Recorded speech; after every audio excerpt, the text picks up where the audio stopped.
Welcome to the Gamer's Guide to the Metaverse, and today we're going to be reviewing the highly anticipated Web3 land building game from Illuvium. It is called Illuvium Zero, and today I am joined by my friend and fellow member of Gamenomics, Daniel, who will provide his expert insight into this exciting new game. Hey Ricky, hello guys. Yeah, I've been playing Illuvium Zero for quite a bit. Ricky is quite interested in it, and we thought like why not just give you a quick view of like what the game is about, what you can expect from it, some opportunities, some like cool gameplay stuff, and yeah, we said we're gonna do a video on it. I was a bit surprised that Ricky started talking 2 times louder than before, but yeah, I think this would be a good video for you guys. And yeah, let's see what Ricky is curious about, and let's take a look at the game. All right, well, let's get into the questions and see what this gameplay has to offer. All right, Daniel, so first of all, can you please explain what Illuvium Zero is? Now, I've seen on Twitter and Discord, it's Kieran Warwick, the founder of Illuvium, compares it to games like Clash of Clans. So, can you give us a brief explanation of how this game works? So this game, Illuvium Zero, is meant to be like it's like the last part of the three parts of like the Illuvium world, I guess. So we have the Illuvium Arena where we battle the Illuvials. We have the Illuvium overworld where you explore open world and capture the Illuvials. And they also included this like land game type. You gather resources that you can use in the other games. I think that's the main idea of this part of the game, where as you can see you're building stuff, upgrading them, gathering resources that you can then use in the main game in the overworld, and or you can sell them on the market. I think like that's a cool thing you can do. You can sell them on the market to other players, and apart from these resources, you can also have and find, actually like I have here on this building, NFTs where you get like skins for the Illuvials. So you can like let's say mine them, like find them in your land and sell them on the market as well. So that's kind of the main idea of like this Illuvium Zero. It's pretty straightforward, but it still got me hooked and like surprised of like how good it was. I did not expect to get that hooked. And basically at this point, in order to have the resources you can use in-game, you need to have some Illuvium land where you can buy like under Illuvidex, I guess.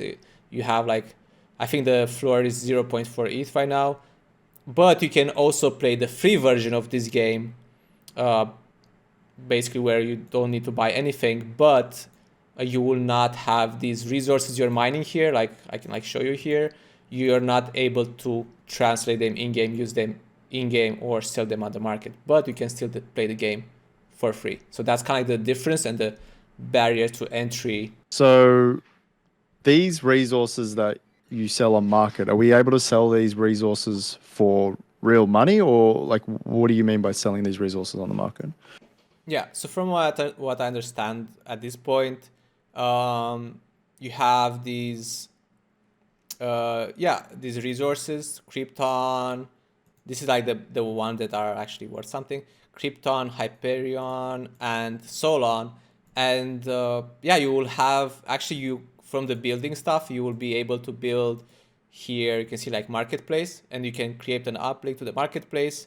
And here you can like purchase and sell resources. So, okay, so the point of the game looks like you need to build a bunch of buildings, you need to collect a lot of these resources, but what's the end game? Like what are we trying to do at the end of the game? Yeah. What is the main objective of this game?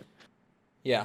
So the whole point of it is, so you see like how this is, well, this is my land. You have this whole plot of land, and I guess the whole thing, the whole idea of it is you build this kind of like resource producing machine that you like optimize everything that I think the point is to maximize your production capacity for the resources and for the NFTs, the Illuvial NFTs. That's it.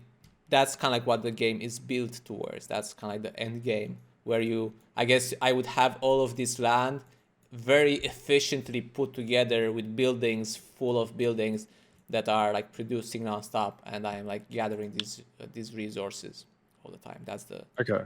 whole point.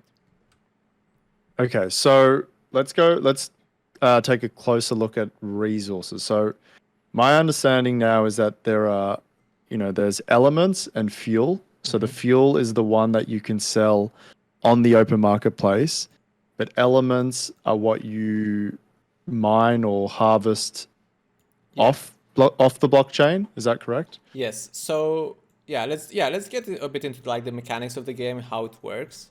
Sure. So you start off with this big building here. It's like the first building you build. It's like the prerequisite for all of the other stuff. You start from here, and you'll also start with, depending on what kind of land you have, like what tier of land, you have some resources available on your land, and you can build something on top of them to extract those resources. So for me, my land, for example, I have this thing like excavator. This is Sorry, mining. what tier is your land? I have the pleb land, like tier 1. Yes, so you have these three main resources that you have, like carbon, silicon, and hydrogen, and these are the resources you need to upgrade your buildings initially. And these are the first places where you start to mine them. So I have this place that's like for carbon, and this is like, you can see like for hydrogen, and this one for hydrogen as well. So you can see that I'm actually missing, I don't have like silicon mining on my land, but Okay. and that's why I say like you're not at a big disadvantage, because I have buildings that are converting the other resources into Right.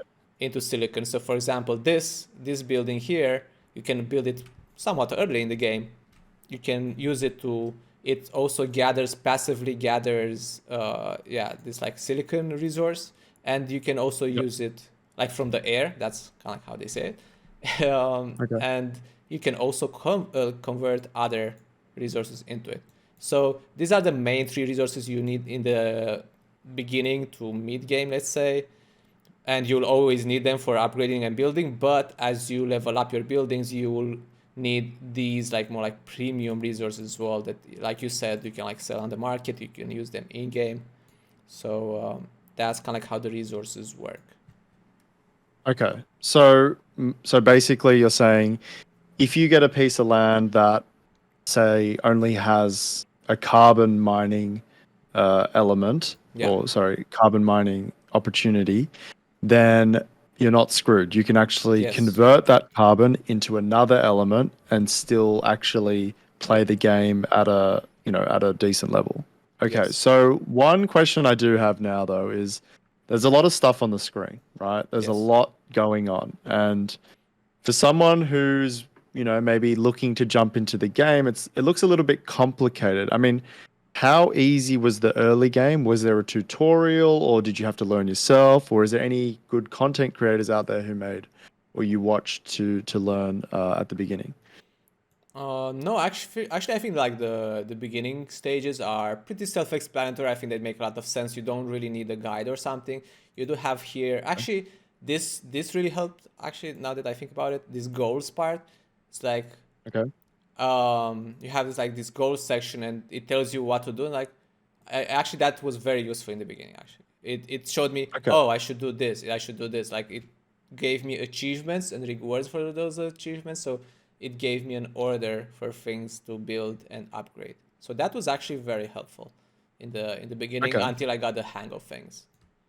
That's basically Right. how I got So started. the learning curve at the beginning is quite simple, and this goals tab, which I'm assuming is kind of like quests, kind Yeah. of helped you navigate the early game so you know what to build next. Yes. And I think eventually it looks like you've completed all your goals. So I'm assuming towards the end of in the late game, this becomes less relevant.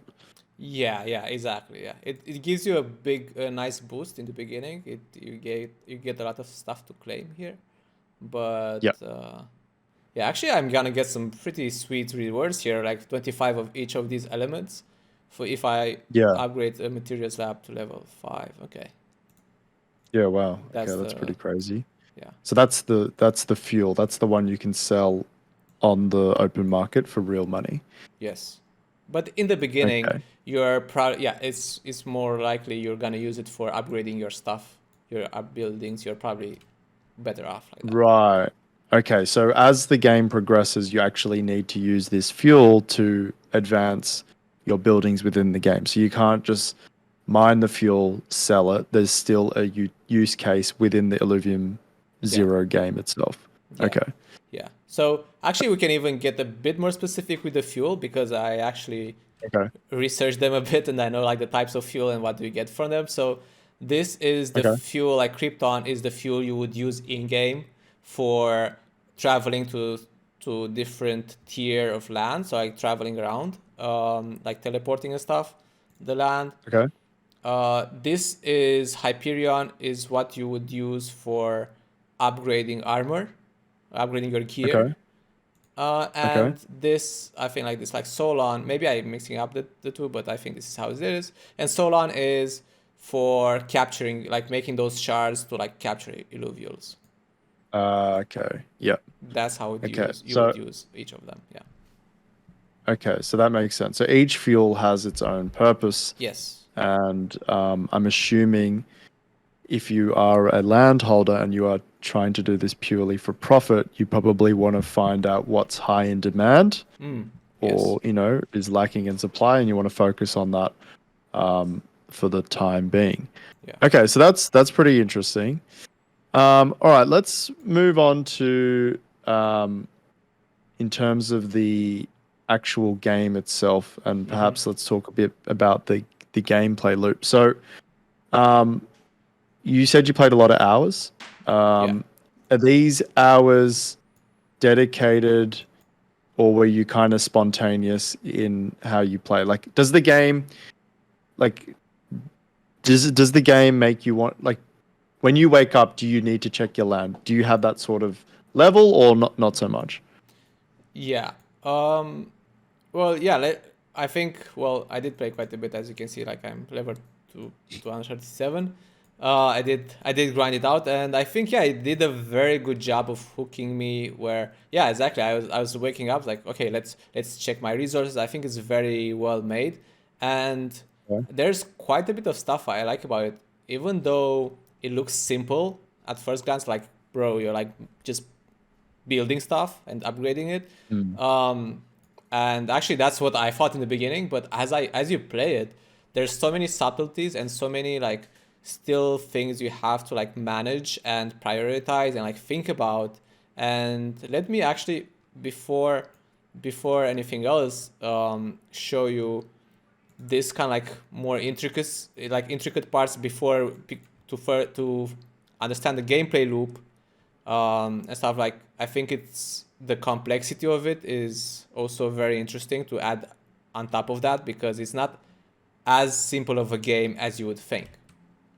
Okay, so how does it? Yeah, okay, let's run us through what strategies and why it's complicated. Yeah, so yeah, I think that's part of like what makes it. So I think there's two main parts that make it rewarding. First of all, like building towards those resources you can use in game, you can buy whatever. That's kind of the end game, like building towards something. And second of all, it is actually enjoyable to build towards that. And let's get into like some of the reasons why. As you can see, I have like some buildings here, just like are just like thrown around like this, and like Yep. some buildings here. So I found out in the beginning where like nobody tells you, there is no guide for that, but if you look around, I was watching, like I was looking at the Discord a bit, and I found out actually, and you see some buildings are like this, like with pavement that you can build and it's like for free, so we can like make stuff like this around the buildings. And Yep. like a quick hidden tip that I found out is like if you surround your buildings with this kind of pavement, whatever, this kind of like paths, it upgrades faster and it produces stuff faster. So Okay. as you can see, like now I'm basically hacking the game a bit where I am like these buildings don't produce anything, so I would just need to a path around them only if I upgrade them or something. And like for example, this one I upgraded them, and then like I moved it. I have this part Oh, for it. okay. So you can like you can fine tune. You can find like some small exploits here on the game.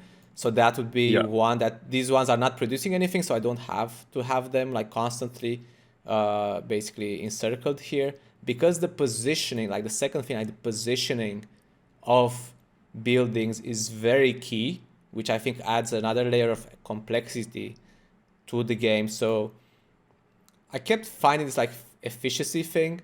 Like, what is this? So efficiency is how much of the resource you produce. So for the buildings that produce stuff, that's the main usefulness.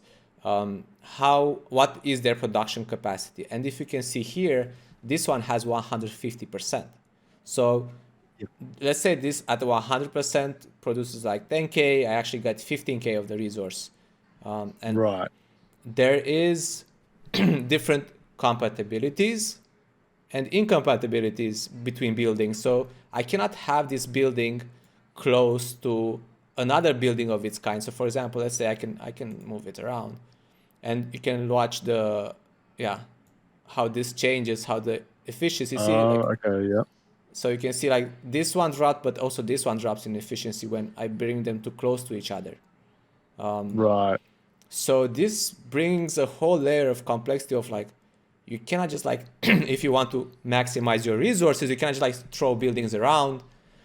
You want to Right. be very mindful of how you place them.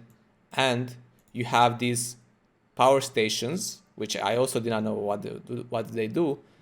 But I found out, yeah, these are buildings, you just use them for increasing the efficiency for nearby buildings.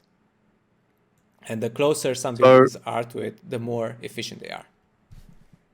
what's the maximum efficiency you've seen from these buildings?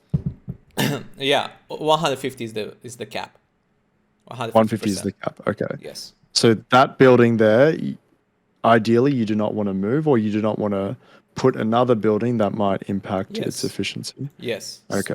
Yes. So it is like the same for a lot of the production, like this converting or whatever. A lot of the production buildings are like this, and you have to be very careful how you put them around the map to maximize like your production efficiency. So that's one thing that I really liked about the game, like having to be like thoughtful, mindful of like, how do I maximize my output with how I build them? Because look, like this one doesn't have 100%. This is not like, it's not always, the default is not 100%. Some buildings start lower. Right. So you have to be very good with placing them and using these power stations. And one quick hack from playing so much, you have some buildings here that take a long time. So for example, this fuel stuff, let's gather this one. So I'm claiming this one. Let's collect this and collect this. So this is something you constantly have to come back. And this is why one of the things that makes the game kind of addictive. You constantly have to come back and make some more resources, farm some more, like claim them, then like produce more. They will not do them by themselves. You have to constantly come back. And I think that's actually good for the game, because it does bring you back. And Right. Okay. and now I was gonna like, okay, I'm gonna like harvest more like kryptons here, start activity. And you can see it's actually takes a ton of time, like 17 hours. Yeah. And what you can do, and like I'll just start activity here. Actually, I'll just like start now. First of all, it is 17 hours because it's encircled by the pavement. Otherwise, it will probably be 24. And second of all, a hack you can do, you can move these power stations, around to increase the efficiency only when you start the production, right? And then you can move Right. them away. So this is kind of like some exploits Okay. I came up with, like just like making everything as efficient as possible, because this takes 17 hours anyway. So what I, as you can see, like some random locations here for power plants, because I keep moving them around for these more valuable resources that take a lot of time. And I basically, like, for example, this one, I just like swarm it with power stations, produce. So I think it also brings some creativity into play. I think maybe it gives you a bit of insight of like how it can become from a simple game, it actually becomes a bit more complex and rewarding as well. Okay, so I've got two questions based on that. So the first one is, why not just build thousands of power stations? Why not? Why do you need to move the power station next to that Krypton miner? Or so why can't you just build as many power stations as you want if you have the resources to make it? Because you have a structure limit here. You have a finite number of buildings. You can build at any point, and you upgrade that by upgrading the main building, get more. So yeah. Right. Okay. So that's the limitation, and I guess that's where the skill comes in. Where do I want to position my power station so I can maximize the resources that I'm currently trying to harvest? Yes. Okay. And then my second question is, all right, what if I can't be bothered waiting, right? Like, what if I just want to keep collecting? Because I feel like looking at this, collecting the resources seems like a fun task. What happens if I just want to build as much as I want and collect as much and quickly as possible? That's what you have. Yeah, these credits. Yeah, it's good. Good question. Is like why you have these credits here, and basically the credits are, you just get everything. You can like speed up anything. So let's actually do that. For example, let's say I want to convert. See, I have like, okay, I don't have that much carbon. I have only 200K, and I can use this building that converts carbon. And I'm thinking, okay, I have a lot of silicon. Let's use the silicon. So I can start activity. You can see it takes 2 hours, quite a bit. But let's say I want to just play it fast or whatever. I can click on this, and I can like pay 2 credits to speed up. Okay. So this is how, and I am going up in the world. So you can see now I can like start it again. And basically you can use these credits for mining resources, for when you're upgrading buildings, when you're building stuff. It basically makes everything faster. And I think it's kind of useful in the beginning if you don't want to wait around and develop your city fast. And the way you get them, you can see I have like 31, is you have these funky looking plants around your land, right? They keep growing. And at this point, you can like click a plant and click clear, and it takes whatever, like a few seconds. And once you clear it, it gives you some more credits here. And from what I understand, this is temporary. Let's see like how many I get, like 4 credits. Pretty sweet. Some of them give me 1, so was a lucky plant. High roll. Yeah, definitely running good today in plants. So, but from what I understand, in the future, see, like it's gonna be a store. You're gonna pay money for that. From what I understand, the future version of the game. Because I think we should mention this, like at this point, even like that's actually good that everyone that wants to play and wants to get the land and produce stuff, like, or just wants to play the game for free.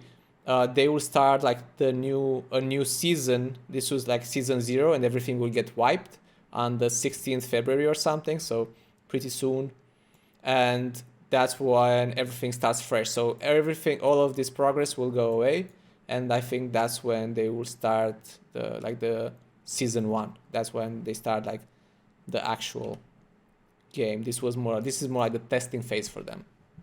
And that's why you can get free credits, but I don't know if you can do that afterwards. So the credits are kind of like, it reminds me of the other mobile games, like, I don't know if people played Candy Crush. Mm-hmm. If you didn't complete the level and you lost all your lives, you would have to wait, I think, like 9-10 hours before you can get a life and attempt the level again.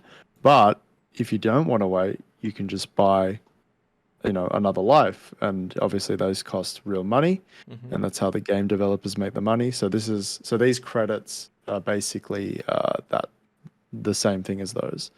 Yes, Yeah, exactly like those mobile games, and I think that's a good idea by them. I think it will bring them quite a bit of money. So, um, yeah, yeah, definitely. I can see people. I think, whatever. I don't want to wait like 3 hours. I really want this like to like upgrade this building and like produce this like new level of things or build this new building. I don't want to wait, and I just whatever. I'm gonna buy some credits. Definitely, there And did is you demand for that. and did you feel like you wanted to use your credits a lot or not so much? Oh yeah, I was like burning through them in the beginning because in the beginning you have a lot of stuff to do and to build and everything.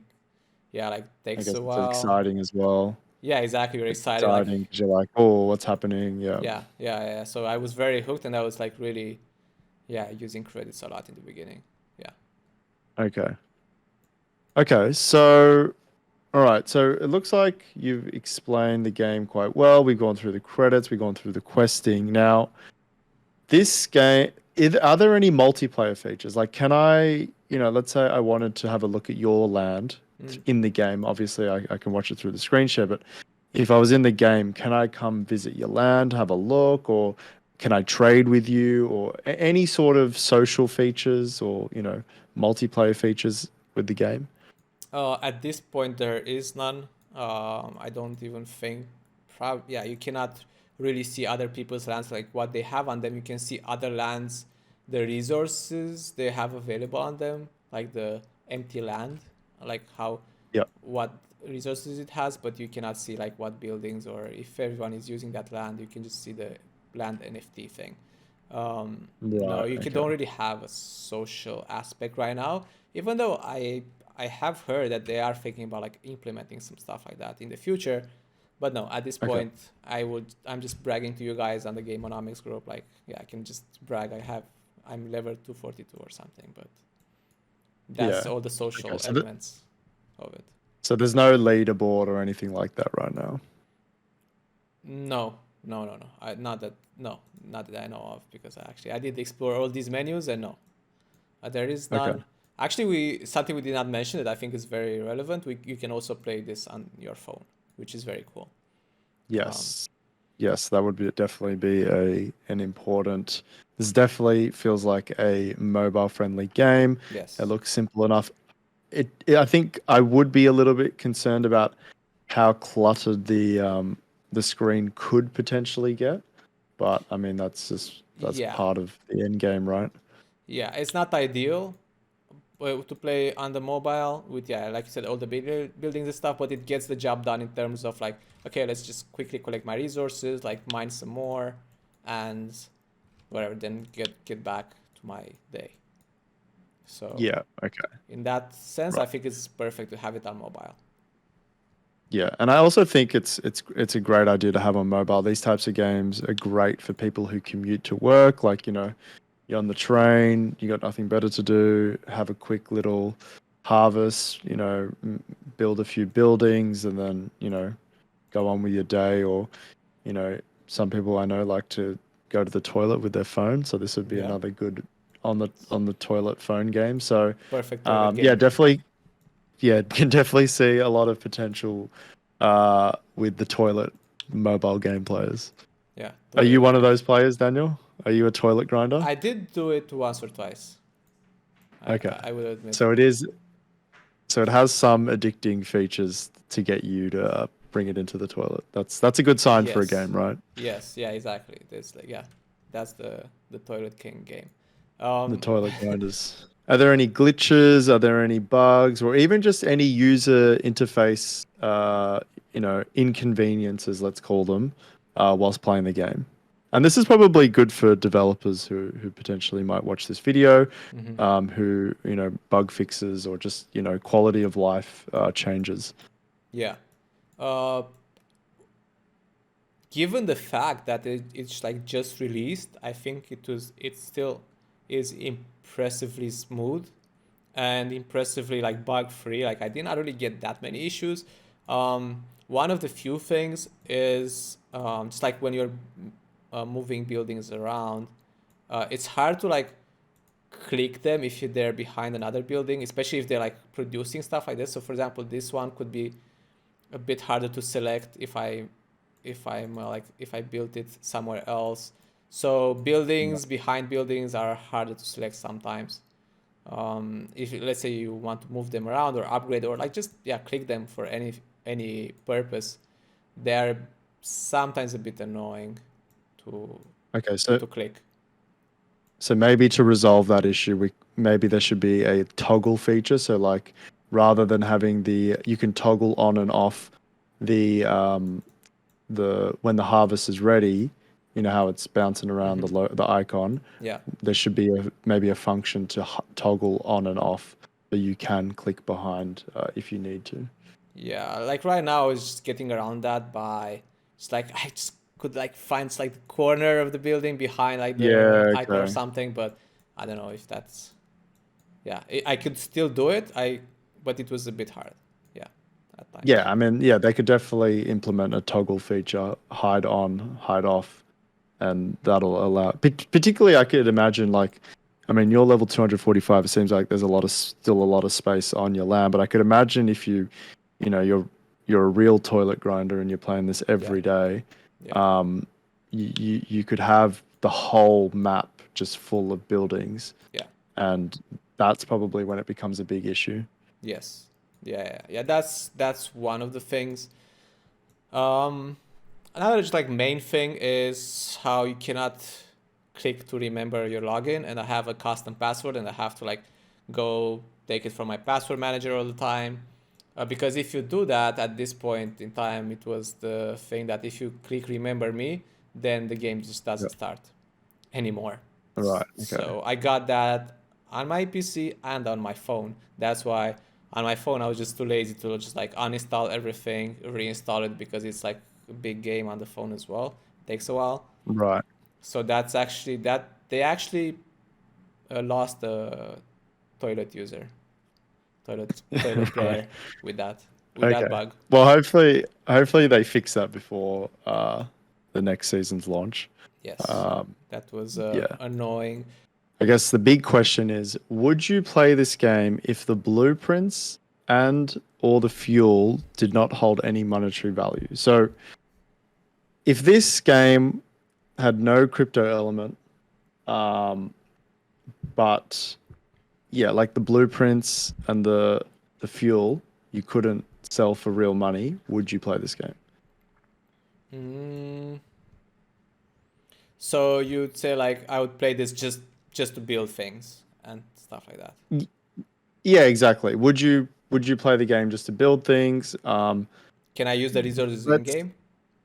yeah, let's assume you can use the resources in the Illuvium overworld, but you cannot sell them in an open marketplace or sell Yeah. the skins. But you can use the skins in the game, So like in the overworld. okay, yeah. So I cannot monetize. I cannot play to earn. Yeah, you cannot yeah, correct. Yeah, you can't play to earn.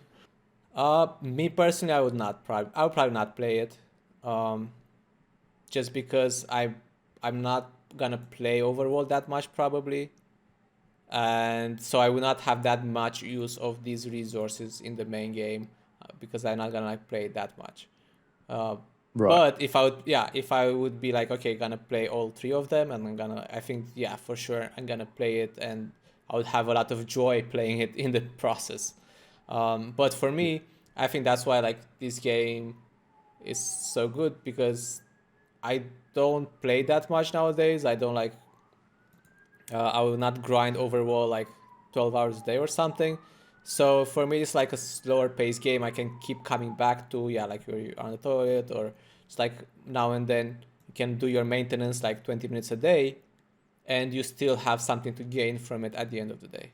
And that's why I think it's a very good idea that they designed it like this. And they designed the whole interoperable system, because that's something we talk about, and that's a big thing they have going here, of like you can just play this game, but you have benefits in other games, and you are still incentivized to play it even though you're not using these resources. Okay. Yeah, that's a pretty fair explanation. And yeah, I think it's one of those things. I mean, I know at the moment the narrative in Web3 gaming is to steer away from play to earn, but I think at the end of the day, I do think it is a value proposition to gamers. There are definitely gamers who are going to play a game that they might not normally play because there is a financial incentive. Whether or not they're trying to, like we're not saying make a job out of it or, make a living off of it, but I think the financial aspect does entice some players, and For sure. I think Illuvium Zero is one of those where, I mean, the game looks fantastic, the graphics look good, and the gameplay loop is definitely there, but it'll be naive to think that people are playing it purely for the gameplay. I think an element of earning the fuel to sell to other players or Yeah. collecting the NFT skins is definitely a major attraction of the game. Okay, so I mean, that sounds like a pretty comprehensive overview of the gameplay. Is there any last opinions or comments that you want to make on the gameplay itself? Not really. I would say we could both check if I found an alluvial biodata or not, because this has very low chance Right. of finding something. So we can just like see together, and also it takes like 2 days or something. So Okay. let's see how good is this like All video right. Let's run. see how good your RNG is. Yeah, let's see. Scan complete. Damn it, no alluvials found. Uh, But I do have one. wow. Well, so you can Oh, find you do here. have one. Okay. Yeah, I did Oh, find. wow. Okay. So you have. I did find one. Is that a skin or is that just the data? I think this is the data, yeah, and then you have like other buildings that I have to build in order Uh, to research it, and yeah. right. So it is Okay. like you can probably imagine there is like quite a bit of a journey with this game to like go through, and I mean this took a long time, and I still like just recently started like being able to scan for illuvials. Actually, I'm gonna just like start another scan now. Yeah. And it takes a long time, which I do I think that's important, because one issue actually that someone pointed out, like what if you get, okay, maybe it will take 2 months, 3 months, 6 months, a year, whatever, you get to the max land proposition, like the max land expansion, whatever, that you optimize everything, then what's the point of coming back to the game? I think that's a good question. Like Yeah. what is there left to do when you like max out everything? Yeah. I mean, isn't that why they have different seasons so that, you can get different skins in the future? Yeah, if you get like reset, you mean like, yeah, if they reset your land, then yeah, maybe you have to rebuild everything again, I guess. Mm. But if not, if you can like if you get to keep your buildings, then I can see how like okay, then you're not gonna do much Yeah, in you this just specific game. You just come that's back, true. mine, repeat. Yeah. Okay. So perhaps there is a chance that it becomes too repetitive towards the end of the game, but Yeah. I'm sure for most people they probably won't see that unless they mega grind or they go to the toilet a lot. Yes. Yeah. Yeah. Yeah, but probably the incentive of like selling, like making money on these resources and the illuvials makes up for that, I would think. Yeah. Okay. Um, Okay. Maybe something we should mention at the end now is Yep. You cannot play the game at this point if you don't have land. Okay. So So if when you don't have like like you did not buy a piece of land. So here, you can see plots. I have this one. As you can see here, I have like one illuvial biodata, and Yep. this one is like the free-to-play plot. Okay. From what I understand, I got this free-to-play plot because I also have this one I bought myself, Right. Okay. and Right. that's So this is so it's currently in a closed beta, so yeah, people who own land can have access to the beta, but I'm sure in the future, in one of the official releases, everyone can play, right?